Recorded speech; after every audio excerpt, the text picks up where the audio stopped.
Gravação iniciada. Conselheiros, bom dia ainda, né? Dando seguimento à sessão da tarde de hoje, já antecipada, como bem colocou a presidente.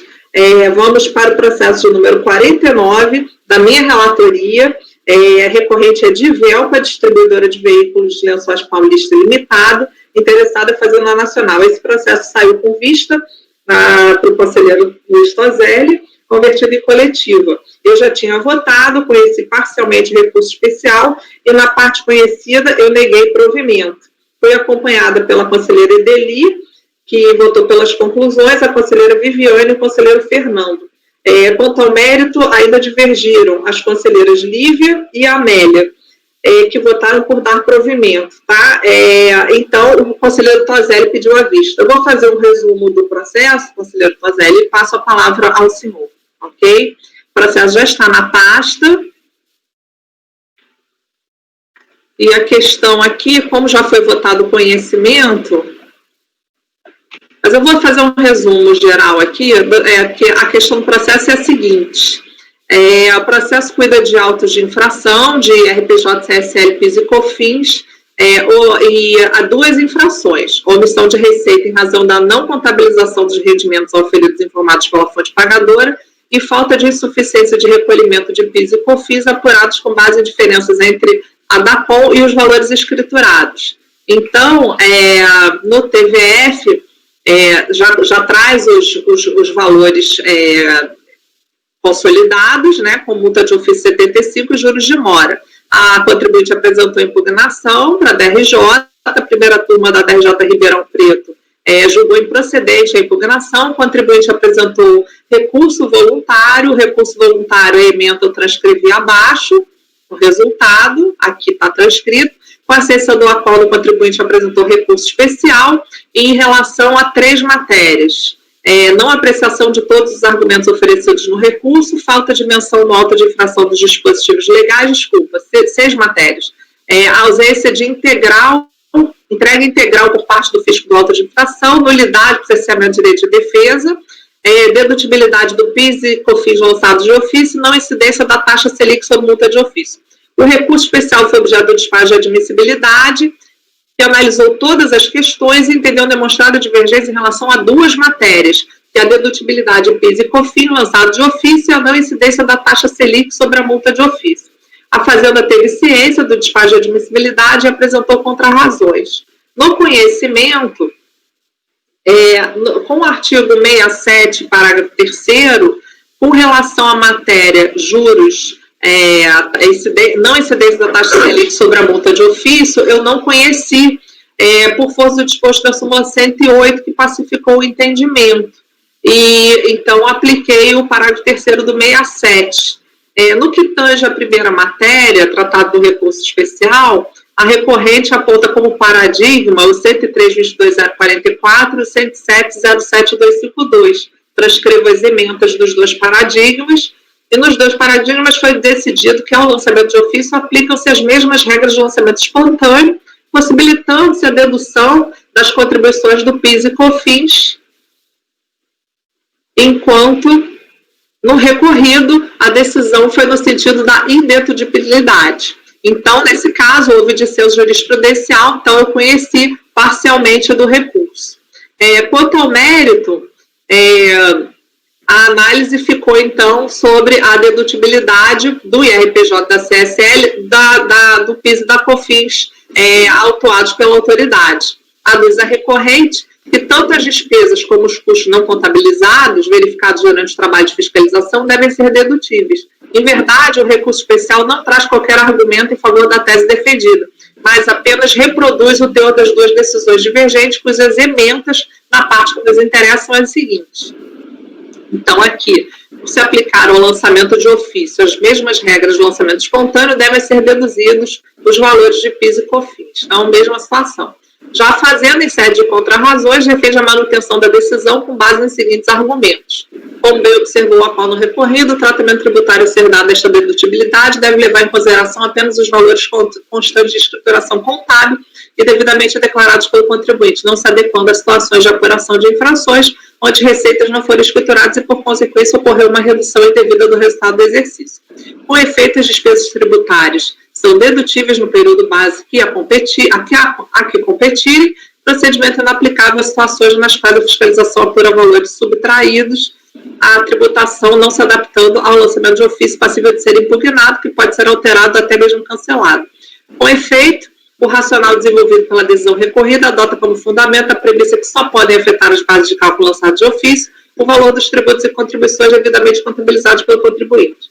A tese baseia-se no regime de competência, pois as despesas somente podem ser deduzidas nos períodos a que competirem, sendo descabida a pretensão da redução das bases de cálculo a partir de valores apurados pela fiscalização e que foram subtraídos à tributação pelo contribuinte, como no presente caso. A decisão recorrida, acertadamente, destaca que os valores dedutíveis devem ser aqueles devidamente escriturados, pois que os montantes autuados são passíveis de impugnação e de alteração em função de eventuais decisões administrativas favoráveis ao contribuinte. Ressalta ainda que isso não implica a impossibilidade de dedução desses gastos que poderá ocorrer em respeito ao regime de competência quando da apuração do lucro real do período, correspondente à constituição definitiva. Pois bem, a questão já foi objeto de análise no âmbito dessa Câmara Superior, que adotou entendimento idêntico esposado pela turma COR, no 9101004445. Então, eu transcrevo aqui alguns trechos do voto, comungo do mesmo entendimento adotado pelo recorrido e aceite nessa Câmara Superior, no sentido de que não há como deduzir valores que não foram tempestivamente contabilizados pelo contribuinte e que estão, por força da impugnação, aos lançamentos efetuados, com exigibilidade suspensa, dado que a dedutibilidade está adstrita aos montantes efetivamente escriturados. Não se pode olvidar que os lançamentos efetuados decorrem da omissão de receitas e foram impugnados pelo contribuinte, de modo que somente com a constituição definitiva do crédito tributário os valores poderão ser deduzidos respeitado o regime de competência. É o disposto por conhecer parcialmente do recurso do contribuinte e, na parte conhecida, negar provimento. Esse foi o meu voto, então, e aí nós iniciamos a votação e paramos no conselheiro Tozelli. Passo a palavra, então, ao conselheiro Tozelli para o seu pronunciamento aí acerca da situação. Bom, presidente, obrigado. Não conhecia essa tese e fiquei intrigado porque o voto parte de dois fundamentos e uso o parágrafo 1º do artigo 41. E foi isso, e eu não entendo que tributo com exigibilidade suspensa tem natureza de provisão no âmbito de direito tributário e costumo, nos votos que eu já joguei, entender dedutível, ainda que suspenso, para fins CSLL. Eu não tinha, confesso que eu não tinha entendido muito qual que era a construção do contribuinte. E aí, na hora do julgamento, eu fui ver esse acórdão, que é a referência 9101, e aqui é por voto de qualidade, e esse acórdão faz remissões a outros dois acordos que também prevaleceu por voto de qualidade, e eles usam o voto do Luiz Fabiano para validar a tese do contribuinte. Em sentido contrário, esse voto aqui, que eu salvo melhor juízo, é da doutora Viviane, a quem acabamos de homenagear, que também fala muito bem por que considera indedutível. A questão aqui é se o fisco, na hora que ele constitui um crédito tributário de IRPJ por omissão de receita, ele, de ofício, ele tem que deduzir da base do IRCS os valores reflexos de PIS e COFINS. Então, a premissa do voto do Fabiano, que é o voto condutor aqui para os representantes dos contribuintes, é no sentido de que, a partir do momento que o lançamento tributário se refere a um fato gerador lá atrás e o próprio fisco exige, a obrigação está constituída, isso é uma despesa. Mas, a meu ver, esse raciocínio ele é um pouco torto, porque aqui a gente não pode dar autonomia para direito tributário sem levar em conta a base do direito tributário, que é a contabilidade. E aqui eu acho que a questão não se resolve pelo parágrafo 1º, ele é desnecessário. Ele se resolve pelo princípio da competência. O lucro real, ele parte da escrituração. Se não tem nada escriturado, em tese é indedutível. Se você provar que você teve um erro contábil e que aquela despesa realmente deveria ter sido deduzida lá atrás, é a única hipótese que isso permitiria ter sido feito. A questão aqui é que, ainda sob os olhos do princípio de competência, me parece que, lá atrás, quando o contribuinte foi registrar o passivo dele a título de tributo a recolher, ele fez uma mensuração contábil que não levou em conta a omissão de receita.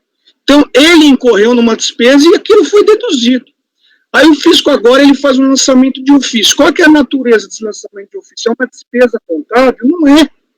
Só vai ter efeito na contabilidade se o contribuinte registrar como passivo exigível, não com base lá atrás na mensuração anterior, porque não é erro, e sim com base na concordância do lançamento fiscal. Então, a causa contábil seria o próprio lançamento, ainda sob o princípio da competência, seria no momento que ele foi notificado, desde que não impugnado, porque se ele impugna, passa a ter o quê? Natureza de tributo com exigibilidade suspenso, que, ao meu ver, não é uma provisão, e também não é um passivo exigível, é o que? É um tributo com exigibilidade suspenso, previsto no artigo 41 caput.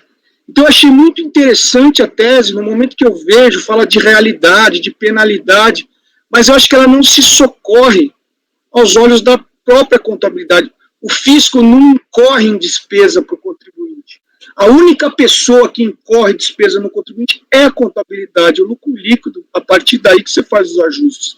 Então, assim, eu achei esse tema muito rico, é um tema que eu vou até querer levar para discussões, porque eu acho que tem muita coisa para discutir nele, me pareceu muito interessante, mas nesse primeiro estudo eu não tenho como conseguir falar que isso é uma despesa incorrida lá atrás, que faria dedução no IR lá de trás.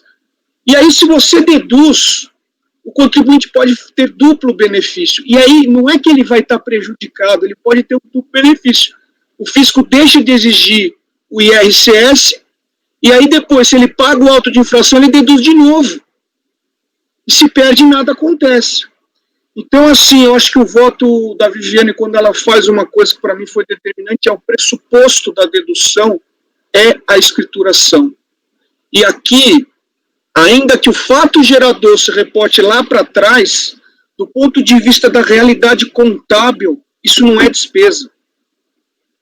Só vai ser despesa se o contribuinte registrar na contabilidade dela como passivo. E muitas vezes, auto de infração, quando os auditores falam que você vai ganhar, nem vai para a contabilidade. O que reforça essa tese de que não é uma despesa incorrida lá atrás. Então, assim, eu achei, como eu falei, eu adoro esses temas que envolvem contabilidade de direito tributário, mas eu não tenho como validar essa tese, achei ela muito criativa, mas que ela não se sustenta do princípio da competência, e não o parágrafo 1º do 41, e sim pelo caput, pela regra geral de dedutibilidade.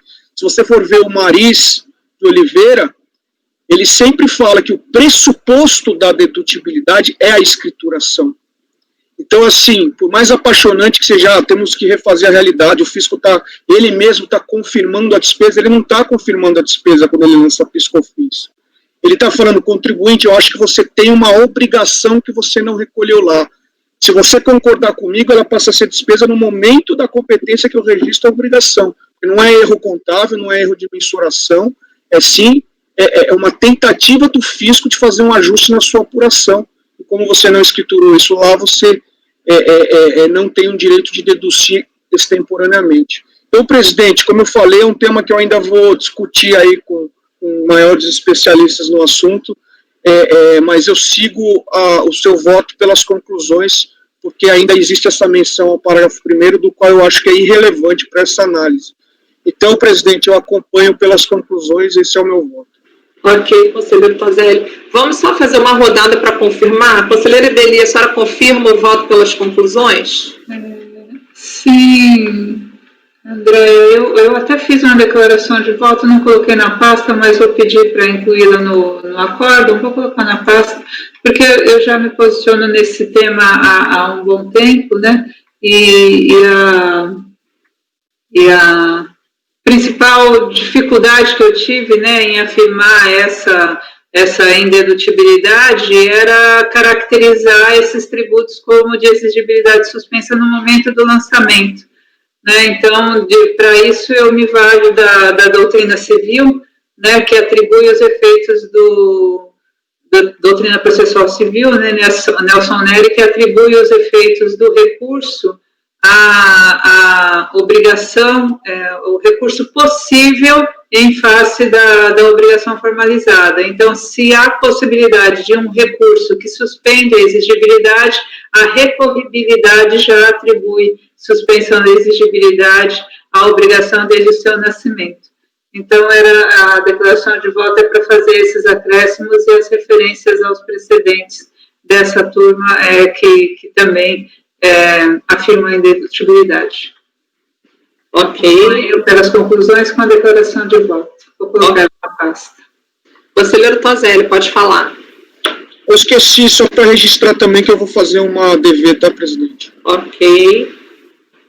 Conselheira Lívia, mantém seu voto.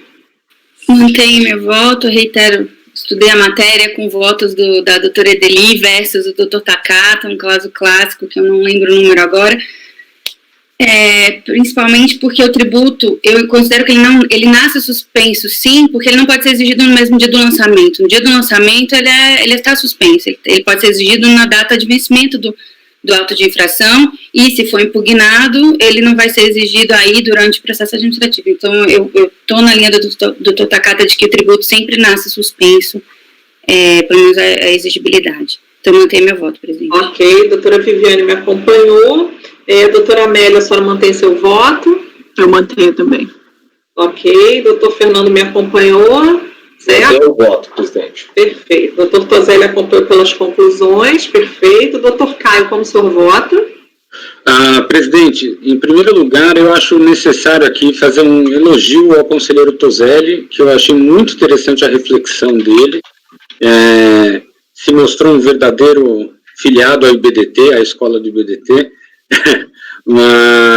e nesse sentido, nos exatos termos, eu fui verificar, eu votei essa matéria lá nos idos de 2016, na turma ordinária, né, é uma tese muito pouco popular, né, foi chamado de criativo, né, eu acho que é o que lhe transforma em escassa, mas eu já havia votado lá atrás, e dentro de todos os argumentos trazidos pelo Dr. Toselli, eu concordo integralmente, motivo pelo qual eu lhe acompanho, presidente, pelas conclusões.